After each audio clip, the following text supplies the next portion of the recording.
as we continue to consider wisdom, the other thing that the book of Job helps us with is it reminds us and shows us that evil is real and is in the world. And is yet another thing in the world that's going to keep these sort of formulaic things from happening. Right? It's going to get in the way. And not only that evil is real, but that evil is personal. Now, again, I'm not saying at the beginning of Job that every time you're tempted, there is a meeting in heaven about it first. But it does show us that evil is personal, that evil is active, and that evil has a certain free reign. But it's a bounded, limited reign.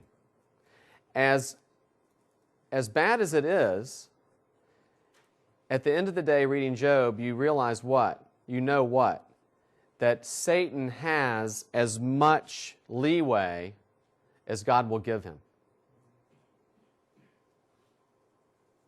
Now, you have to be careful with the application of this, because somebody who is suffering some untold thing in their life, you do not walk up to them the first day and say things like, well, we know that all things work together for good, brother. Pat him on the back and then walk off. Or walk up and say, now, Satan can only do as much as God will let him. Bless your heart. And then walk off. Right? We have to pastorally, we have to have the wisdom of Proverbs to understand how to apply those great truths to people. And applying the great truth of Romans 8:28, for instance, is not simply walking up and quoting it to somebody and then walking off. Or reminding them that Job was touched by Satan only because God let him. Right? That sort of pastoral counseling and pastoral dealing with each other has this air of spirituality, but is void of biblical wisdom in the application of it. Right? More than one person has tried to apply the wisdom of the Bible only to exacerbate whatever that other person is going to. Now, there are plenty of times where people are going through things and you have no idea what to say. Maybe the right thing to do at that point to apply biblical wisdom is be like Job's friends. They weren't entirely wrong. They didn't say anything. Right? So the application of biblical wisdom to people who are suffering does not necessarily mean that you come up and start rattling off all kinds of quotes from the Bible to them at that minute. You apply those quotes by weeping with those who weep, etc. Right? So I'm not saying that there's ever a time where the wisdom of Romans 8:28, or the wisdom, and I'll talk about why I'm talking about Romans 8:28 in a minute. But the truth of Romans 8:28, or the reality of the book of Job, or whatever we may be talking about, of course I'm not saying that we don't apply that. But you have to remember, Romans 8:28, that's a statement of faith, not a statement of sight. That's why he goes on to list, here's all the things that cannot separate us. Here's all the things you can see in your life, all the bad things that can go in your life that can't separate you, even though they give the impression of doing that very thing. But why can you persevere? Why can you weather that storm, whatever they may be? Because we know that all things work together for good, ultimately. But that is a statement of faith, not necessarily a statement of sight. Now, it might be based on past things where this has happened. But somebody who's just lost a child, they might not have a tangible, visible vision of Romans 8:28 at that moment. Right? It's looking at that sort of tragedy and be able to say in your heart, Romans 8:28, that's what it really means. It's knowing the truth of Romans 8:28 because, right, we're called to live by faith and not by sight. And you'll see why I'm quoting Romans 8:28 here in a minute. I know I'm bouncing back between all the wisdom books, but I think that's what we need to do. I think we need to read all the wisdom books in concert with one another. And it was really when I learned how to do that. And you know how I learned to do it? I taught a Sunday school class in Ecclesiastes. And I've always liked the book of Ecclesiastes, and I always get uncomfortable of hearing now how it's the depressing book. And so I taught this class on Ecclesiastes, and Ecclesiastes caused me to rethink things about Proverbs, and it caused me to read Job again, and read Lamentations again, read Psalms again. There's lots of wisdom literature in Psalms. But remember this. Fear of the Lord.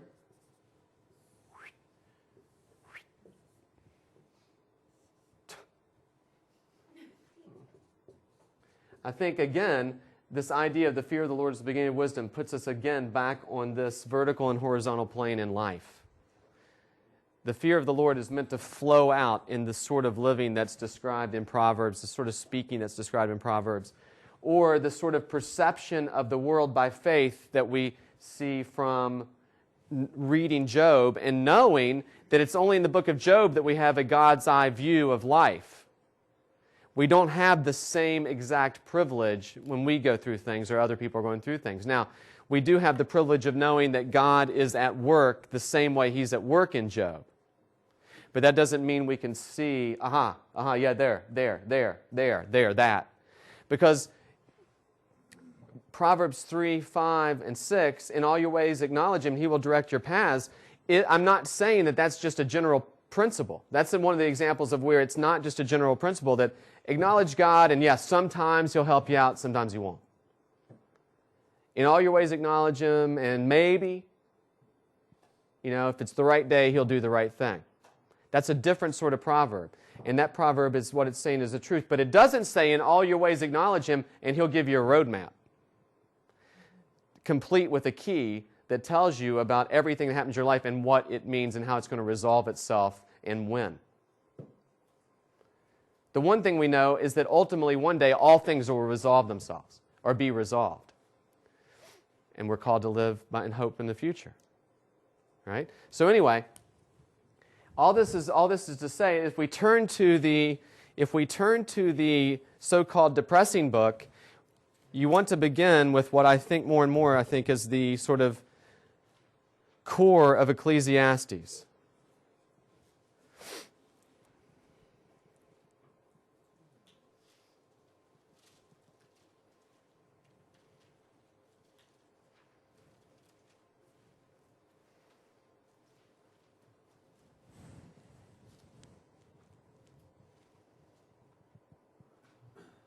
And it's chapter 3, verse 11. Of course, chapter 3 is popular because, the Byrds or Bob Dylan. But of course, they leave out plenty of important parts of this song, of this poem. But everybody knows, not everybody, but many people do. Of course, it's a misuse of it. But right on the heels of right on the heels of this very, very important chapter 3, verses 1 to 9, or 1 to 8, which explain life to us in a song, it really does. It points out that there is a time for everything, and everything has its time. That's how life is. You come to verse 11, and here's the core of Ecclesiastes. Here's the core of the human life. Here's the core of the human condition. He has made everything appropriate in its time. He has also set eternity in their heart, yet so that man will not find out the work which God has done from the beginning even to the end. Let's look at that again. He has also set eternity in their heart. We have an awareness of there being something bigger. We have an awareness that things should fit. We have an awareness that there is more. But it's not God's vision of it that we have. We only have an awareness. We know it. He's set it in our hearts so that we know in our heart of hearts that things are not just simply temporally bound, and that our lives are not just simply temporally bound, and that the world is not just temporally bound. We have a sense of that. God has given it to us. God has given it to us so that it expresses itself in a longing for other things, which will ultimately be either a longing for Him or a longing for all things not Him. But He's done this yet so that man will not find out the work which God has done from the beginning even to the end. It's a reminder to us that we do not. Unlike God, as Isaiah says, God knows what? The end from the beginning. We are not God. The view of the writer of Ecclesiastes is, you will not find all the things you're looking for in this life. All the satisfaction and things you're looking for lie beyond you and your power to create them. And in conjunction with that, there is a whole host of things that happen in this life that don't seem to have an answer. And the answer to them has to be found apart from yourself and apart from your personal, visual, visceral experience of this world in your life.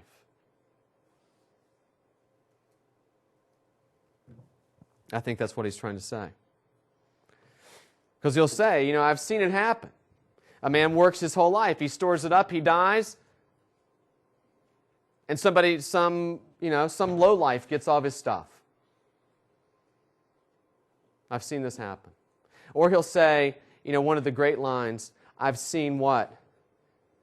Princes walking while servants go on horseback. What's it? Is it? It's an observation that, what is it? It's an observation that life is upside down.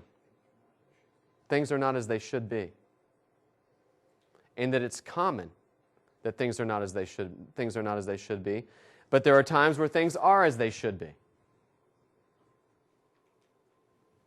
But when things are as they should be, we're always reminded there's always this other perspective of don't try to bank and rest on that. Now you have to think about Ecclesiastes a little bit. Traditionally, who do we think wrote Ecclesiastes? Solomon. Now, if you read commentaries about Ecclesiastes, you'll see there's a lot of discussion, a lot of debate about this issue, okay? But I'm not concerned about any of that right now. Solomon, the writer of Ecclesiastes, is in a unique position that you're not in and that I'm not in. Can anybody tell me what it is? It gives him a particular expertise and authority in the things he's talking about that neither you nor I have.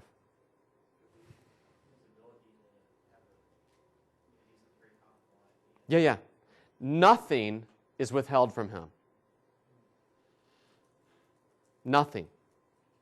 He's got the money and the power and the influence to get it all without restraint.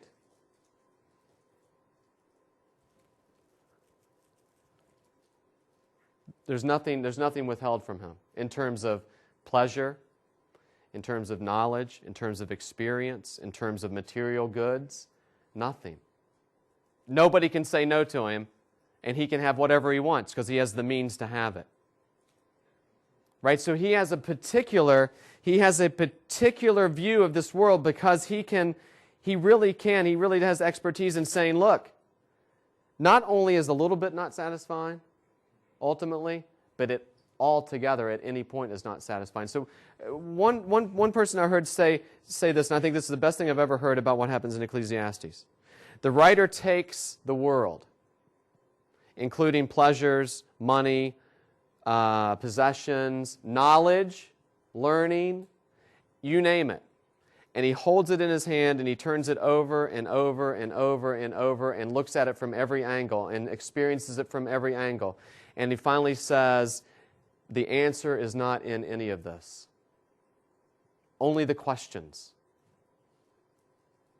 And if we look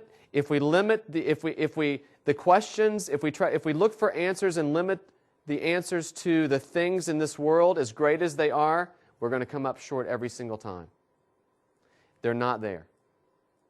Only the questions are there, but not the answers. And that's why he says, look, I've done it. When it comes to money, I've done it. When it comes to power, I've done it. When it comes to pleasure, I've done it. When it comes to houses, property, I've done it. Learning, I'm top of the line. Nobody knows more than I do. And I'm telling you, it's not there. And that's why he can say, meaningless, meaningless. Everything is meaningless. Everything looked at from this perspective, from the world's perspective, focused only temporally on the things themselves in the moment, it's meaningless. That eternity that's been set in your heart, you will not find the satisfaction for that place in your heart in these things. They're meaningless to do so. They only raise the questions. They don't give the answers. And I think that's kind of what's going on in Ecclesiastes. There's more to it than that, of course. And of course, you get this refrain at the end.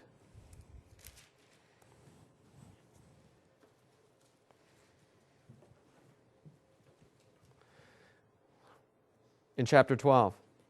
Remember also your Creator in the days of your youth, before the evil days come and the years draw near when you say, I have no delight in them. I think you hear a weariness in this man's life. And it's a warning. I don't think he's just, I don't think he's just sort of standing on the outside saying, now I've heard this can happen. I think what you're hearing here is his own experience. I think you're hearing him say, I have no delight in them. Before the sun and the light, the moon and the stars are darkened, and the clouds return after the rain. In the day that the watchmen of the house tremble, and mighty men stoop, the grinding ones stand idle because they are few, and those who look through windows grow dim. And the doors in the street are shut, and the sound of the grinding mill is low, and one will arise at the sound of the bird, and the daughters of the song will sing softly. Furthermore, men are afraid of a high place and of terrors on the road, and almond tree blossoms, the grasshopper drags itself along, and the caperberry is ineffective. For man goes to his eternal home while mourners go about in the street. Remember him before the silver cord is broken and the golden bowl is crushed. The pitcher by the well is shattered and the wheel at the cistern is crushed. Then the dust will return to the earth it was, and the spirit will return to God who gave it. Meaningless, meaningless. Vanity, vanity, says the preacher. All is vanity. And I think what he's saying here is this. Do not end up at the end of your life when all things are growing dim and this world is passing away. And the cycle of this world, because he looks at life and has a perspective on life and presents life very much as a cycle that has an end and a beginning, human life. And I think what he's saying here is don't get down to the end of your circle of life and turn back and say,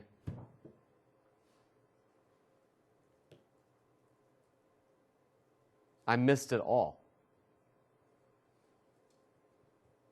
And so I think what he's saying is, remember your youth, remember your Creator in the days of youth. I think that's a call of live for God while it's still time. I'm telling you, you will not find the answers here in this world. And then I think all these things, read it again later. I want to invite you to read this again to yourself later. Verses 1 through 7, I think these are all basically metaphorical for old age and the ending of life.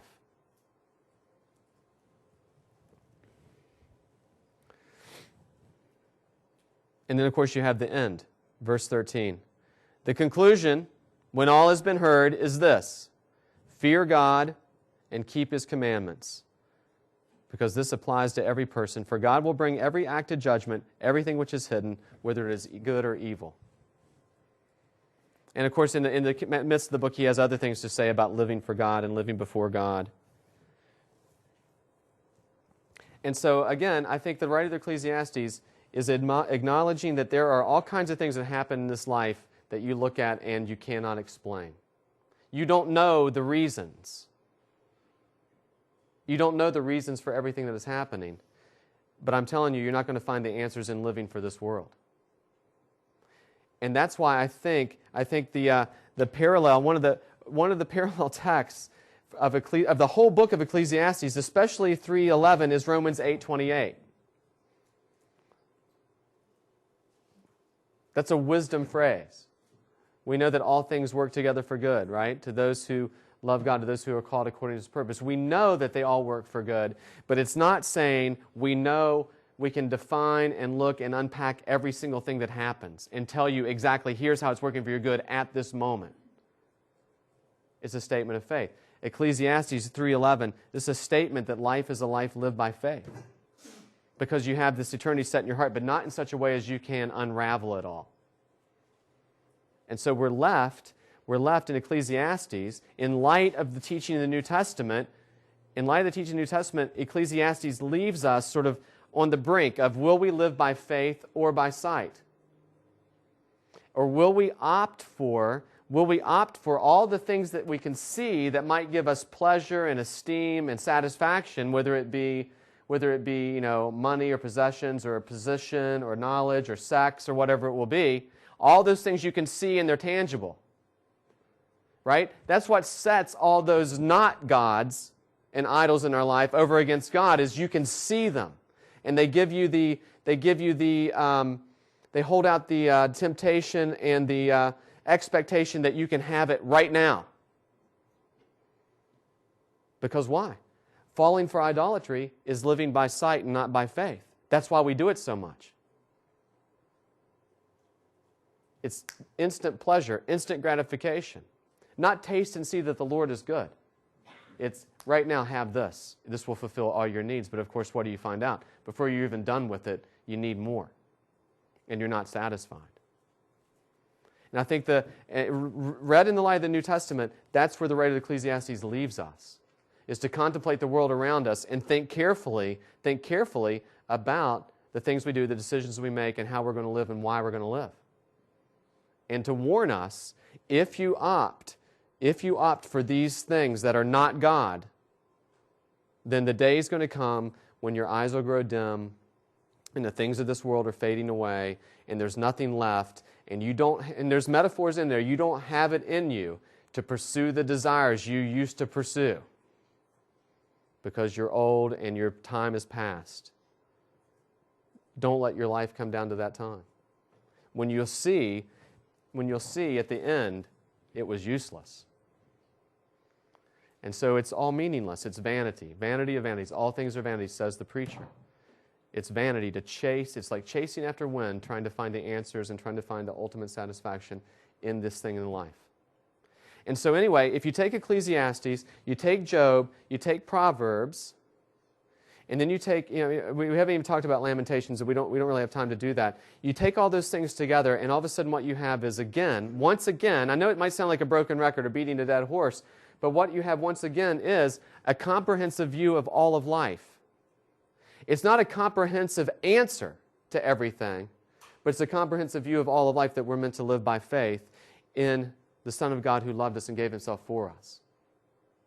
I get tired of hearing people who study the Old Testament talk about we can't read Ecclesiastes through the eyes of the New Testament. Nonsense. Well, I don't even want to read it unless I can read it through the eyes of the New Testament. Right? Because that's where a lot of these things that's where a lot of the things that seem up in the air in Ecclesiastes get resolved. Why? Because Ecclesiastes was originally written in a place where we had not reached the climax of the kind of things that are talked about in the Old Testament, Old Covenant. Right? So now ultimately God has revealed Himself in His Son, and we're meant to be able to do what? To live by faith in that ultimate revelation of the one who has become wisdom from God for us. That is, the wisdom that's been poured out in the cross, the foolishness of the world. Right? This is what Paul's talking about in 1 Corinthians 30. When he says Christ has become for us wisdom from God, he doesn't say that God's wisdom is imputed to you in Jesus. That's not what he says. He's become wisdom for us in the cross, the foolishness that overturns the wisdom of the world, and it's through that wisdom of God, which looks like total foolishness in the eyes of the world. Why? Because it's a cross, and it's not visible. It's only visible as foolishness. You have to have the eyes of faith to see the wisdom of the cross. Otherwise, it looks like foolishness. But through that foolishness of the cross flows righteousness and redemption, sanctification. Right? By faith. By faith. So I want to invite you to turn anew to these books and read them sort of with these sort of principles in mind and these ideas in mind, and all of a sudden they become brand new books. And once again, we learn what it means to live in this big story of the Bible. And this is how, again, this is how these sort of books that don't appear to be sort of part of the unfolding big story, they are. Because they're kind of the nuts and bolts. They're what keep the big story from just becoming an interesting, clever facts about the Bible. Those who live that story are meant to live like this. Because we know that in that big story of the Bible, right? We know that in that big story of the Bible is not just the story of the people who live that story according to God's will. I mean, according to the will of God and by faith in Jesus, there's also what? Hand in hand with that is the flow of rebellion of the human race. And we know the ultimate end of that. And those two things are flowing together because part of that story is the story of judgment upon the human race for disbelief. Right? So the people of God are set apart in the wisdom language, in the wisdom literature of the Bible so that we know how to live. We'll know how to live by faith. We'll know how to live wisely. We'll know how to live in a way that pleases God. We'll know how to live in such a way that we're loving one another, speaking to one another. James, the book of James, of course, there's wisdom all over the New Testament. All over. James is the clearest. James is the clearest of all.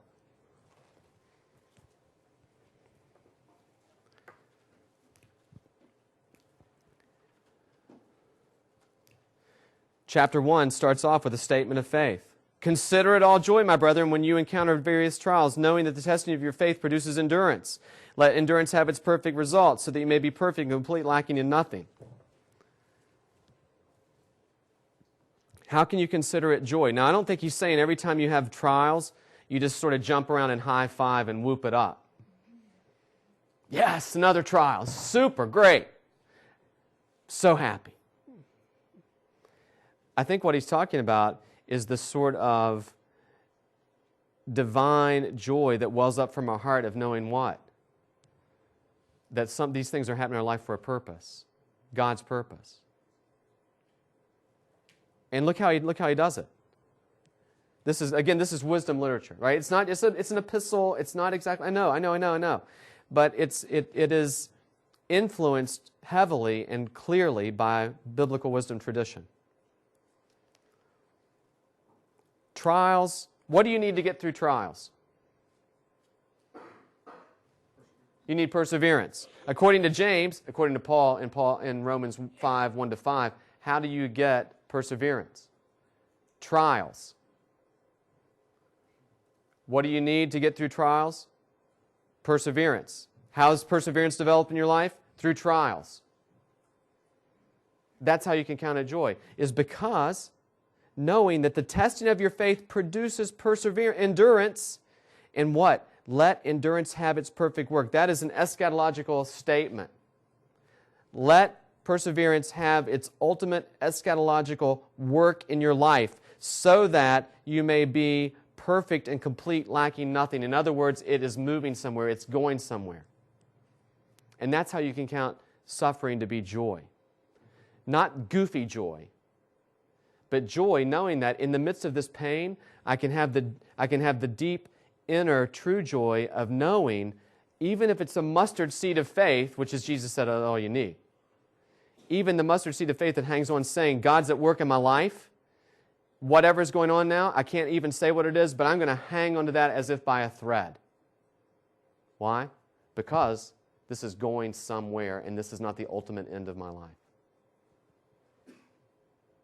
Now, turns to verse 5 and says, if anybody lacks wisdom, let him ask God, who gives to all generously and without reproach, it will be given to him. How is verse 5 connected?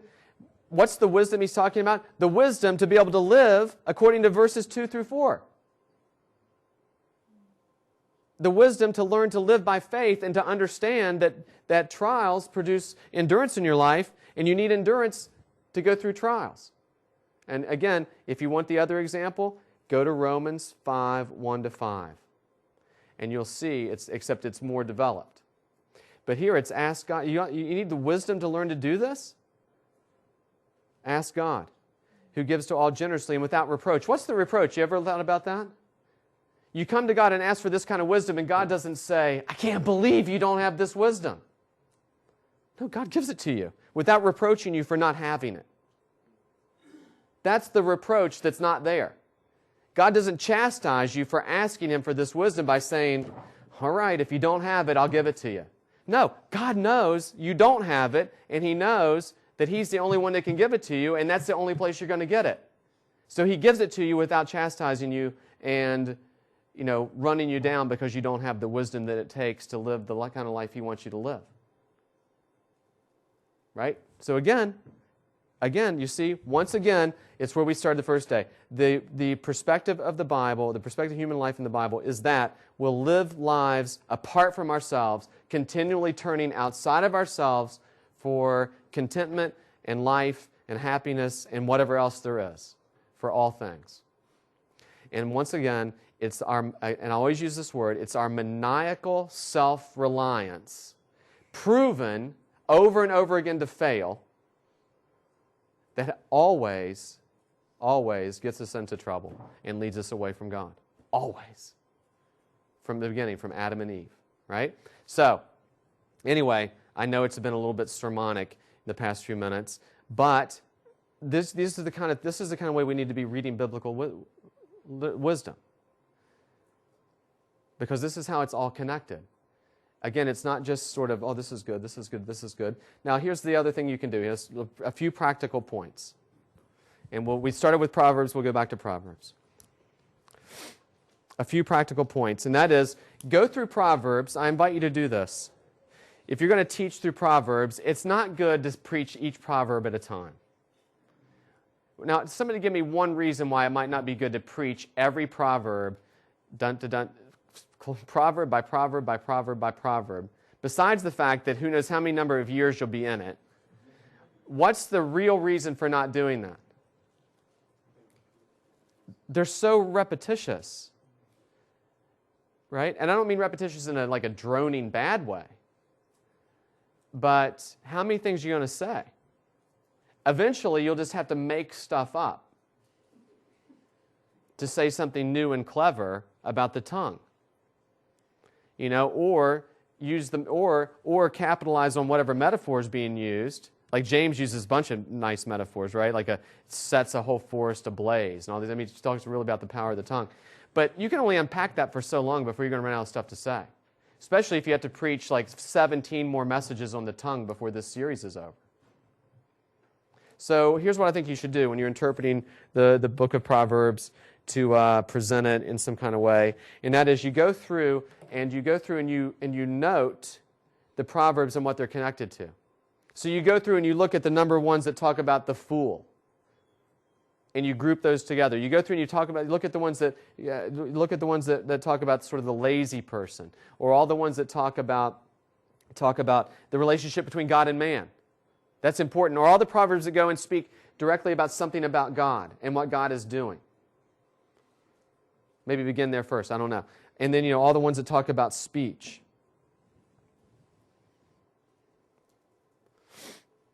And do your studies and reading that way. Now, in your daily reading, I think you should read it consecutively the way it's there. And not sort of hunt and peck around, because inevitably you'll leave something out. But of course you have to let it wash over you, but it's through that daily reading that you start to learn, okay, I see what's there, I know what's there, I know what's there, I know what's there, I know what's there. So you have to come at it both ways. But that categorizing of the different things, not only will that help you read Proverbs, it will help you connect it into different parts of Scripture that you can bring in as support or illustration or whatever else. You're talking about the tongue, you've got a zillion things in Proverbs, and then that can be connected both directions in the Bible towards speech. And you should take it to James, who has a lot to say about that. So anyway, that's just sort of a practical thing you can do in unpacking the book of Proverbs. But again, the trick to wisdom, the best way to read wisdom is to read it all together and start developing that comprehensive view of wisdom as the whole Christian life. And then we're on the road to begin to interpret it correctly.